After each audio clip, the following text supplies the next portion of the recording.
রাধে রাধে। আমার শতকোটি প্রণাম। তোমার ভক্তদেরও আমার শতকোটি প্রণাম। আমি গপু কথা চ্যানেলে একটা ছোট্ট মেয়ের গল্প বলবো। মেয়েটার নাম সুখী, ইমোশনাল গল্প। আর প্লাস চন্দ্রাবতী মেয়েটার নাম। আগের জন্মে চন্দ্রাবতী ছিল, পরে সুখী হয়। তারপরে সে একদিন রাস্তায় বসে থাকে, তখন একটা লোক তাকে নিয়ে আসে। আমার বাসার কাজের মেয়েটার বয়স 13, মেয়েটার নাম সুখী। ওই দিন সুখীর খুব পেট ব্যথা হয়। আমি তাকে ডাক্তারের কাছে নিয়ে যাই। ডাক্তার সুখীর চেক আপ করে বলল সুখী মা হতে চলেছে।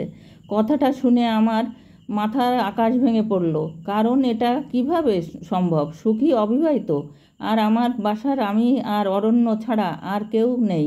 তাহলে সুখীর এই অবস্থা কেন হবে? অরণ্য সুখীকে একদম মেয়ের মতো ভালোবাসে, মা মা বলে ডাকে। বিয়ের অনেক দিন পরও আমাদের কোনো সন্তান হয়নি, তাই আমরা দুজনেই সুখীকে নিজের মেয়ের মতো ভালোবাসি। সুখীকে আমরা কাজের জন্য আনিনি।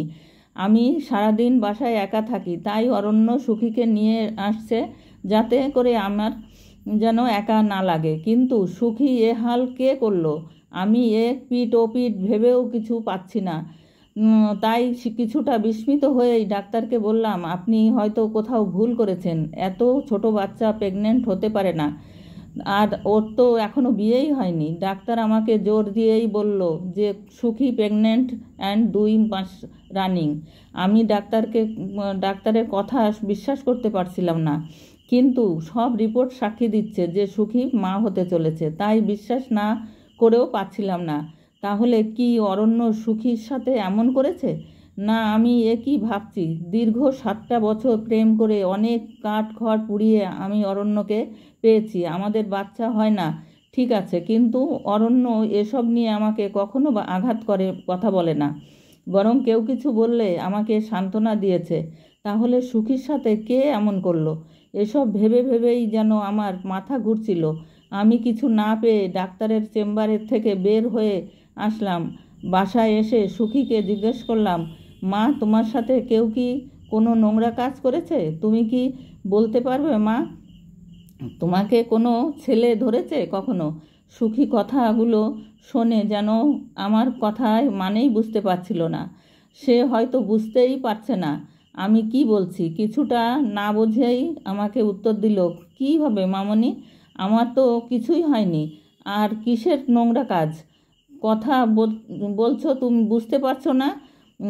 আমি কিছুটা বিস্মিত হয়ে এই সুখীকে বুঝাতে চাইলাম কেউ তার সাথে কোনো খারাপ ধরেছে কি না। সুখী এ কথাগুলো শোনে এবার বুঝতে পেরেছে যে আমি সুখীকে কি বুঝাতে চেয়েছি। এবার খেয়াল করলাম সুখী বেশ ভয়ে লাল হয়ে গেছে।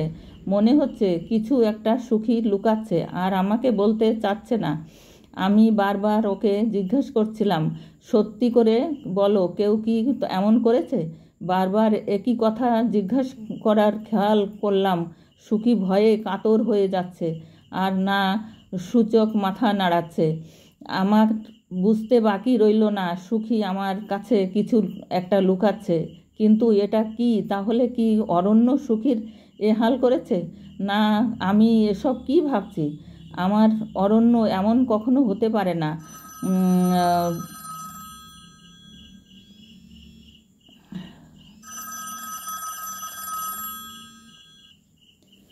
হ্যালো, ও তো ক্লাবে গেছে। হ্যাঁ, ফোনটা বাড়ি আছে।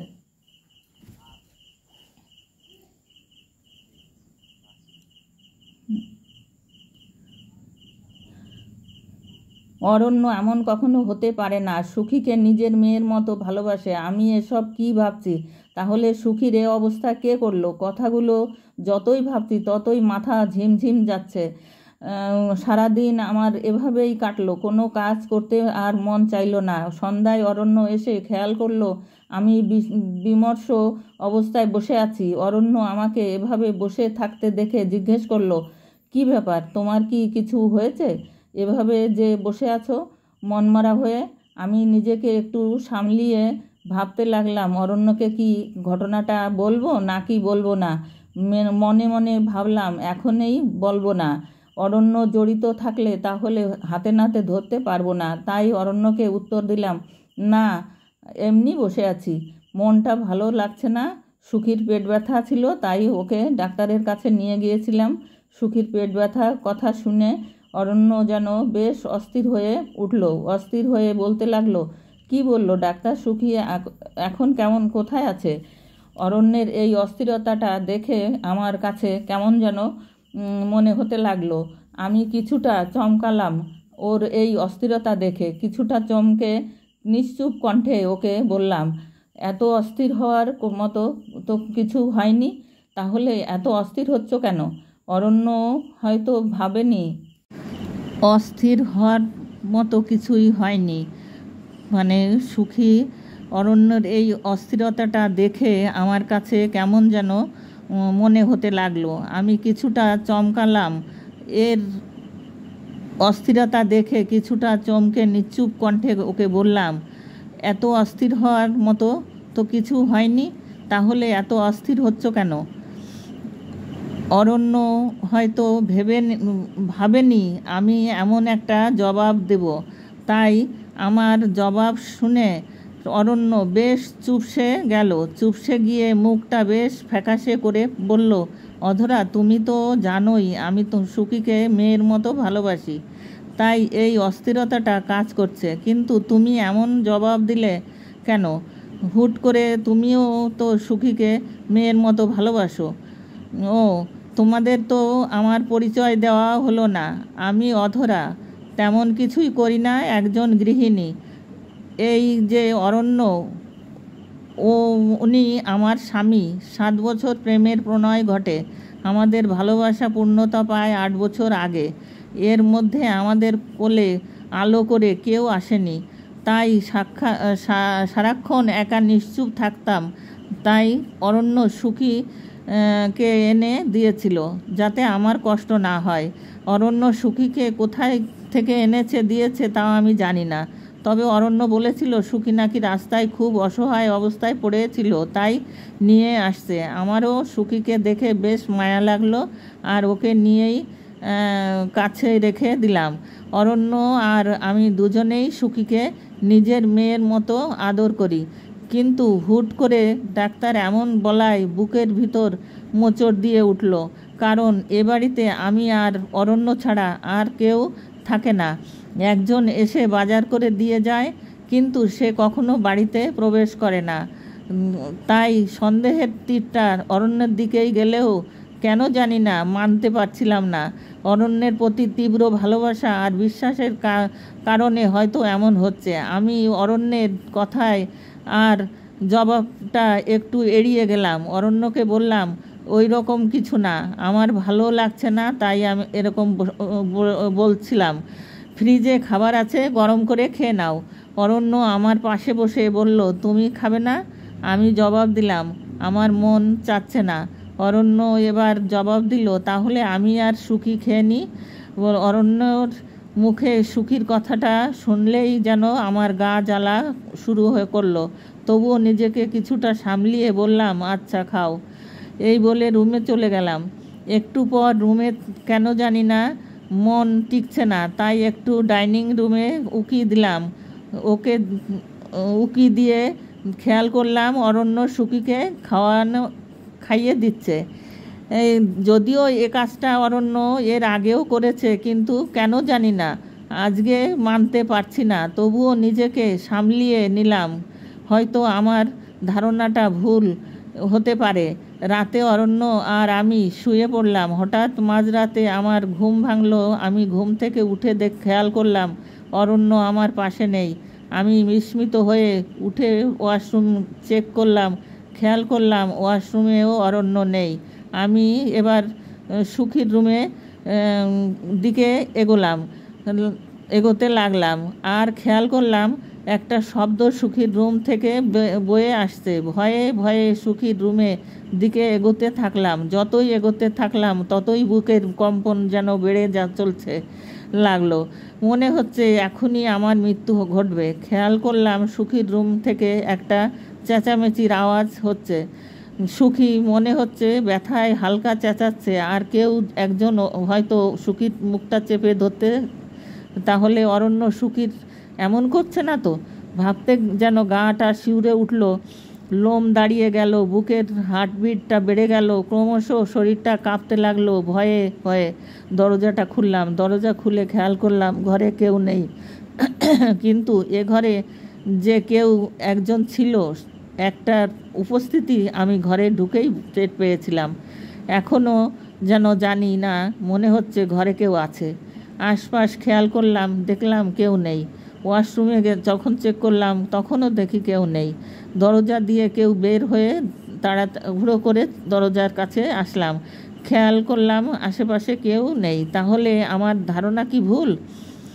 না, ধারণা ভুল হওয়ার কথা না।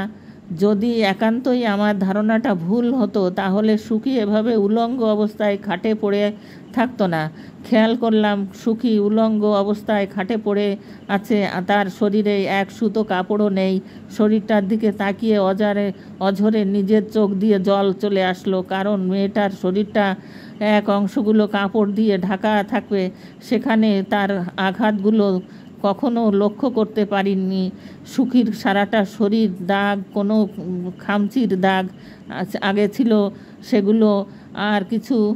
মানে সুখীকে দেখে নিজের আমার কলিজাটা যেন কেঁপে উঠলো। আমি সুখীকে কাপড় পরালাম, দেখলাম মেয়েটা নিজে নিস্তেজ হয়ে পড়েছে। কিন্তু সুখীর এই অবস্থা দেখে আমি সুখীকে হাত মাথায় বুলিয়ে দিলাম।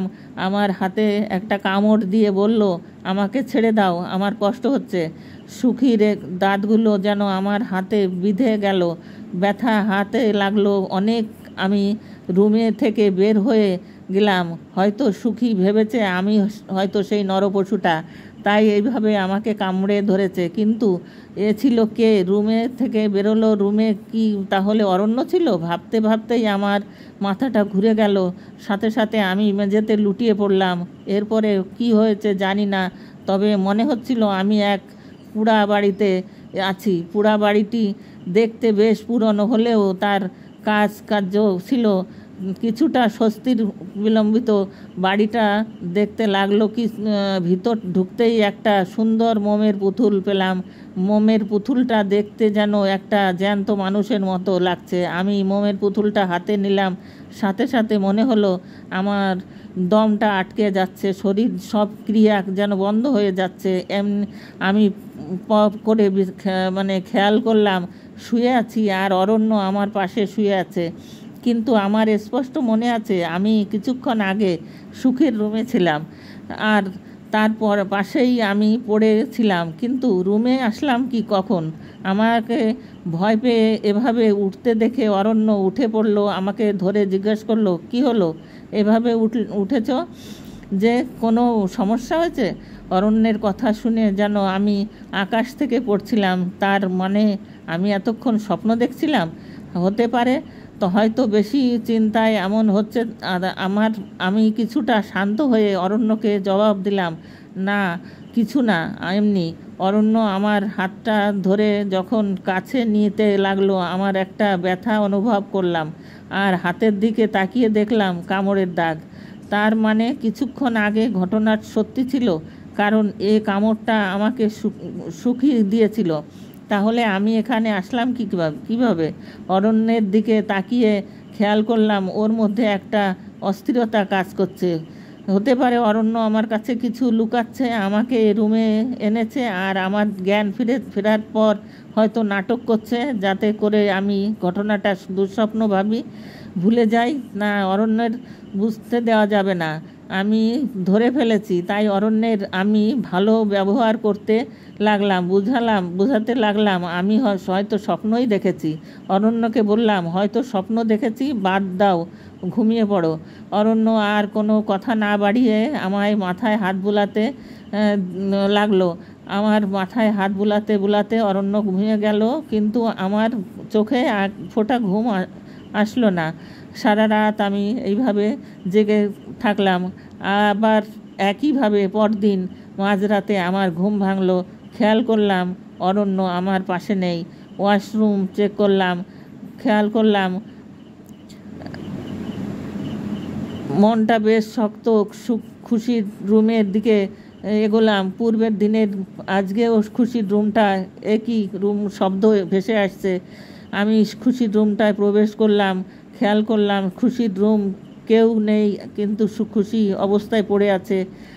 পাশে তাকালাম, খেয়াল করলাম আশেপাশে কেউ নেই, কিন্তু হঠাৎ মনে হলো কেউ একজন রুম থেকে দরজা দিয়ে বের হলো। আমি দরজার সামনে যেতেই খেয়াল করলাম অরণ্য দাঁড়িয়ে আছে। আমাকে দেখে চমকে উঠে বলল, তুমি এত রাতে সুখীর রুমে কি করছো? অধরা, তোমাকে কোথায় পেলাম না, কোথাও পেলাম না। তুমি এখানে আসছিলে? আমি অরণ্যের কথাটা শুনে অবাক হলাম। অরণ্য তো রুমেই ছিল না। তাই আর অরণ্যকে বললাম, তুমি তো রুমেই ছিল না, তাহলে আমাকে রুমে খুঁজছো মানে কি?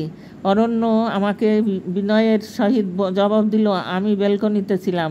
অরণ্যের জবাব শুনে আমি কিছুটা হতাশ হলাম, কারণ আমি ওয়াশরুম চেক করলেও ব্যালকনি চেক করিনি। তবুও কেন জানি না মনে হচ্ছে অরণ্যের এ কাজটা করেছে আর আমার সাথে নাটক করছে। তাই নিজেকে আর শান্ত রাখতে পারলাম না। অরণ্যকে ধরে সুখীর রুমের পাশে থেকে আমার রুমে নিয়ে আসলাম। শার্টটা মুঠো করে ধরে বললাম, লজ্জা করলো না মেয়ের বয়সী একটা মেয়ের সাথে নোংরামি করে নাটক করতে? তুমি কি ভেবেছো আমি কিছুই বুঝি না? আমি গতকাল জ্ঞান হারিয়ে সুযোগে তুমি আমাকে নাটক বুঝিয়ে ফেলেছিলে, আজকে কিভাবে বুঝাবে? অরণ্য যেন আমার কথাটা শুনে আকাশ থেকে পড়ল। আমার কথা শোনা আমাকে বলল, অথরা, তুমি এসব কি বলছো? কিসের নাটক করছি আমি? তোমার মাথা কি ঠিক আছে? অরণ্যের কথাটা শুনে যেন আমার গাটা আরও জ্বলে গেল। আমি কর্কশ হয়ে বললাম, সুখী প্রেগনেন্ট, আর সুখীর সাথে এই নোংরামিটা তুমি করেছো। তুমি ছাড়া এ বাসায় কোনো পুরুষ মানুষ নেই, আর সুখী মুখ খুলছে না। হয়তো সুখীকে তুমি ভয় দেখিয়েছো। অরণ্য এবার আমার কথা শুনে আমার গালে কষিয়ে একটা চড় বসালো আর বলল, লজ্জা করলো না আমাকে আর সুখীকে নিয়ে এত নোংরা কথাটা বলতে? কত সংগ্রাম করে তোমাকে আমি বিয়ে করেছি, সব কি ভুলে গেছি? বিয়ের এত বছর পর ও যখন আমার বাচ্চা হয়নি, আমি তোমাকে কখনো এটা নিয়ে আঘাত করে কথা বলিনি। তুমি নিজেও আমাকে বলেছো আর একটা বিয়ে করিনি, কারণ তোমাকে ভালোবাসি আর সুখীকে এনেছিলাম তোমার কষ্ট দূর করতে, আর ওকে আমি মেয়ের মতো ভালোবাসি, আর তুমিও ওকে জড়িয়ে এমন নোংরা কথা বিবেকে বাঁধলো না? অরণ্যের কথাগুলো শুনে যেন মাথাটা আরও চড়ে গেল, কারণ বিয়ের পর এই প্রথম অরণ্য গায়ে হাত তুলল। আমি চেঁচিয়ে অরণ্যকে বললাম, তাহলে সুখী প্রেগনেন্ট হলো কি করে?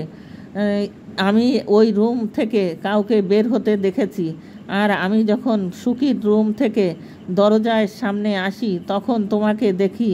তার মানে তুমি ছিলে ওই রুমে, আর সুখী ওই রুমে উলঙ্গ অবস্থায় ছিল। অরণ্য আমার কথা শুনে বিস্মিত হয়ে বলল, আমি ওই রুমে গিয়েছিলাম তোমাকে এ রুমে না পেয়ে, কারণ আমি ব্যালকনিতে থেকে এসে দেখি তুমি রুমে নেই, তাই খুঁজতে গিয়েছিলাম। আর সুখী কী করে প্রেগনেন্ট সেটা আর আমার জানা নেই, কিন্তু তুমি সুখীকে নিয়ে এই নোংরা মন্তব্য আমাকে বুঝতে পারছি না। অরণ্যের কথাগুলো শোনে কেন জানি না বিশ্বাস মন চাইলে না, করতে পারছি না। অরণ্যের সাথে এভাবে মন কষাকষি করেই সারা রাত পার হলো। সকালে উঠেই অরণ্য আমার সাথে তেমন কথা না বলে অফিসে চলে গেল, আর আমি এদিকে সিদ্ধান্ত নিলাম সুখীকে অজান্তে সত্যিটা বের করব। তাই আমি সুখীকে রুমে গেলাম, খেয়াল করলাম সুখী বসে আছে। আমি সুখীর কাছে গিয়ে সুখীকে বললাম, মা, তুই ভয় পাস না, তুই আমাকে সবটা সত্যি বল। রাতে তোর কাছে কে আসে? তোর শরীরটাকে কে এভাবে ক্ষতবিক্ষত করে? আমাকে বল মা। সুখী আমার কথাগুলো শোনে গিলতে বলে, জানি না, আমাকে সবটা বল মা, তোর সাথে কে এমন করে? সুখী এবার আমাকে জড়িয়ে ধরে কাঁদতে লাগলো, আর কাঁদতে কাঁদতে যা বলল আমার মাথায় যেন আকাশ ভেঙে পড়ল, কারণ এ কি শুনলাম, তাহলে অরণ্য দোষী ছিল না? আমি শুধু শুধু অরণ্যকে এতগুলো কথা শুনিয়ে আঘাত করলাম। সুখীর কথাগুলো শুনে বুকের ভিতর একটা চাপা কষ্ট হতে লাগলো। মনে হতে লাগলো, এ আমি কি করলাম? আমার অরণ্যকে আমি এত ভুল করে কি করে বুঝালাম? কিন্তু সুখীর রুমে কে আসে প্রতিদিন? কারণ সুখী বলেছে, মামনি আমার রুমে কে আসে জানি না, প্রতিদিন রাতে আমার রুমে এসে আমাকে খুব কষ্ট দেয়। আমার সব জামা কাপড় খুলে ফেলে, আমার শরীরে অনেক আঁচড় কাটে, শরীরে খুব ব্যথা হয়। আমার মামনি চেঁচাতে চাইলে চেঁচাতে দেয় না, আমার শরীরটাকে অনেক কষ্ট দেয়। আমি তাকে দেখতে পাই না, মামনি স্পর্শ করলে শুধু বুঝতে পারি লোম জাতীয় কোনো প্রাণী আঘাত করছে আমাকে। প্রতিদিন বলতে নিষেধ করে, এগুলো কাউকে বলবে না, আমাকে মেরে ফেলবে, হুমকি দেয়। মামনি আমার কষ্ট হয়। সুখী কথাগুলো বলে জোরে জোরে ফুঁপতে ফুঁপতে কাঁদতে লাগলো। সুখী কান্না দেখে যেন আমারও বুকটা আরও ফেটে গেল। আর মনে হতে লাগলো, ভাবলাম কে এমন সুখীর সাথে, নাকি মানুষ নাকি অন্য কিছু? এসব ভাবনা যেন মনকে আচ্ছন্ন করে ফেলছে। তবুও নিজেকে বেশ সামলিয়ে সুখীকে বললাম, মামনি তুমি চিন্তা করো না, আজকে থেকে আমি তোমার সাথে থাকবো, আমাকে আর কষ্ট পেতে দিব না তোমাকে। তুমি এখন খাবার খাও, কষ্ট হলে আমাকে বলো, আর কোনো সমস্যা হলে মামনি দৌড়ে চলে আসবা আমার কাছে। নাস্তাটা খাও আগে। সুখী আমার কথাটা শুনে মনে হলো একটু স্বস্তি পেয়েছে। আমাকে জড়িয়ে ধরে থাকলো কতক্ষণ। হুট করে সুখী গড়গড় করে বমি করতে লাগলো। খেয়াল করলাম সুখী অবস্থা ক্রমাগত খারাপ হতে চলেছে, নিস্তেজ হয়ে পড়েছে। সুখী একা একা সামলাতে খুব কষ্ট হচ্ছে। বুঝতে পারছিলাম না অরণ্যকে ফোন দিব কি না, বুঝতে পারছি না। এখন অরণ্যকে ফোন দিলে হিতে বিপরীত হতে পারে, তাই 7-5 ভেবে কোনো উপায় না পেয়ে সুখীকে নিয়ে ডাক্তার সায়মার কাছে গেলাম। সুখীকে ডাক্তার সায়মা চেক করে বলল, আমি পুরোপুরি হতাশ হয়ে গেলাম। কেন এমন হচ্ছে উত্তর পাচ্ছিলাম না, কারণ ডাক্তার সায়মা বলল, আমি সুখীর একটা আলট্রাসোনোগ্রাফি করেছি। আলট্রাসোনোগ্রাফি যা দেখলাম সেটা আমার ডাক্তারি জীবনে কখনো পাইনি। সুখীর পেটে 2 মাসের বাচ্চা। আর আশ্চর্যজনক হলেও এটা সত্যি যে সুখীর পেটের বাচ্চার এখনই চুল, নাক, মুখ হয়ে গিয়েছে। আমি আমার মেডিকেল জীবনে 20টা বছর এমন কোনো ঘটনা পাইনি। আমি জানি না এটার রহস্য কী, হলেও এটা বলতে কোনো জানি না, মনে হচ্ছে সাথে অলৌকিক কিছু যুক্ত আছে। ডাক্তার সায়মার কথাগুলো আমি যত শুনছি ততই বিস্মিত হচ্ছিলাম। কারণ যে জায়গায় একটা 2 মাসের বাচ্চা শুধু হার্টবিট থাকার কথা, সে জায়গায় সুখীর বাচ্চার হাত পা সব কিছু হয়ে গিয়েছে। কথাটা বিশ্বাস করতে পারছিলাম না। তাই ডাক্তার সায়মাকে আবার বললাম, জিজ্ঞেস করলাম, আপনার কি কোথাও ভুল হচ্ছে না তো? হয়তো অন্য কারোর রিপোর্ট এর সাথে বদলে গিয়েছে। উনি আমাকে জোর দিয়ে বললেন, আলট্রাটা আমি করেছি। এরকম দেখার পর বারবার করছি, প্রতিবারেই রেজাল্ট একই এসছে। আমি বুঝতে পারছি না এমন কেন হচ্ছে। আমার সিনিয়র কয়েকজন ডাক্তারের সাথে কথা বলেছি, সবাই বিষয়টা নিয়ে হতাশ। কেউ জানে না এটার মানে কি। অনেক বিষয় নিয়ে গণমাধ্যমকে জানাতে চেয়েছিলাম। সুখী হয়তো যেহেতু বিবাহিত না, সুখীর ব্যাপার নিয়ে বাড়াবাড়ি করার অনুমতি দেয়নি। আমি ডাক্তার সায়মার কথাগুলো শুনে আমার আরও হতাশ হতে লাগলাম। ওনাকে বললাম, এখন আমার কি করা উচিত আমি বুঝতে পারছি না। আপনার কোনো পথ জানা থাকলে বলুন। উনিও বেশ চিন্তা করে আমাকে উত্তর দিল, আমার পরিচিত একজন প্রফেসর আছে যিনি দীর্ঘ বছর ধরে এইসব অলৌকিক বিষয় নিয়ে গবেষণা করছে। আপনি দয়া করে একটু ওনার সাথে কথা বলুন, উনি হয়তো কোনো পথ দেখাতে পারবেন। আর আমি তো আছি। ডাক্তার সায়মার কথা শুনে মনে একটু ভরসা পেলাম। ওনার কাছে থেকে ঠিকানাটা নিয়ে বাসায় চলে আসলাম। আসার পরে আস্তে আস্তে সন্ধ্যা হয়ে গেল। বাসায় এসে সুখীকে কিছু খেতে দিলাম। সুখী খেয়ে ঘুমিয়ে পড়লো। কিছুক্ষণ পরেই অরণ্য আসলো। অরণ্যকে কি বলে সরি বলবো বুঝতে পারছিলাম না। অরণ্য আমার সাথে কোনোরূপ কথা না বলে রুমে চলে গিয়ে ঠিক ওই রকমভাবেই হাতটা অরণ্যকে বেশ জড়িয়ে ধরে কাঁদতে লাগলাম। অরণ্য আমাকে এভাবে কাঁদতে দেখে বলল, কাঁদছো কেন? এভাবে কি হয়েছে তোমার? আমি কাঁদতে কাঁদতে অরণ্যকে সবটা ঘটনা খুলে বললাম। অরণ্য আমাকে আরও শক্ত করে জড়িয়ে ধরে বলল, তোমার ভুলটা যে ভেঙেছে এতেই আমি অনেক খুশি। আর এত হতাশ হয়েও না, কিছু হয়নি। অধরা সব কিছুতেই সৃষ্টি থাকে, ধ্বংস থাকে, আর উপায়ও থাকে। অরণ্যের কথাটা শুনে আমি বেশ স্বস্তি পেলাম। মনটা বেশ উৎফুল্ল হলো। আমি খাওয়া দাওয়া পর্ব শেষ করে সুখীর রুমে যে ঘুমোতে সুখীকে জড়িয়ে ধরে ঘুমিয়ে হঠাৎ করে আওয়াজ পেলাম কানে। ঘুমটা ভেঙে গেল। বুঝতে পারলাম কেউ একজন রুমে প্রবেশ করেছে, কিন্তু তার উপস্থিতি টের পেলাম, চোখে দেখতে পারছিলাম না। সুখীর শরীরটা উপর লোমের মতো কিছু একটা স্পর্শ অনুভব করতে লাগলাম। সুখীর সাথে সাথে ছটফট করতে লাগলো। আমি সুখীকে সাহস করে আরও জোরে জড়িয়ে ধরলাম। এবার মনে হলো ওই লোম জাতীয় কিছু একটা আমার উপস্থিতি টের পেয়ে রুম থেকে প্রস্থান নিল। সুখীকে জোরে ঝাপটে ধরে রাতে পার করলাম। ডাক্তার সাইমার দেওয়া ঠিকানায় প্রফেসর বিশ্বাসের বাড়িতে গেলাম। সুখীকে নিয়ে বাড়িতে ঢুকতেই খেয়াল করলাম উনি রোগা পাতলা একজন লোক চেয়ারে বসে সিগারেট টানছে। আমাকে দেখে বলল, আমি যদি ভুল না করি তাহলে আপনি মিসেস অধরা আর পাশের মেয়েটি সুখী। ওনার কথাটা শুনে বেশ অবাক হলাম, কারণ ওনার সাথে আমার পরিচয় ছিল না কখনো। তাই বোধ হয় মাথা নেড়ে বললাম, হ্যাঁ। কথাগুলো জবাব দিয়ে বলল, ডাক্তার সাইমা আমাকে আপনার কথাগুলো বলেছে। এখানে একটু বসুন, আমি আসছি। আমি সুখীকে নিয়ে বসলাম, আর উনি কোথায় যেন গেল। কিছুক্ষণ পর আবার আসলো। এবার আমাকে বলল, আমি আপনাকে ব্যাপারটা নিয়ে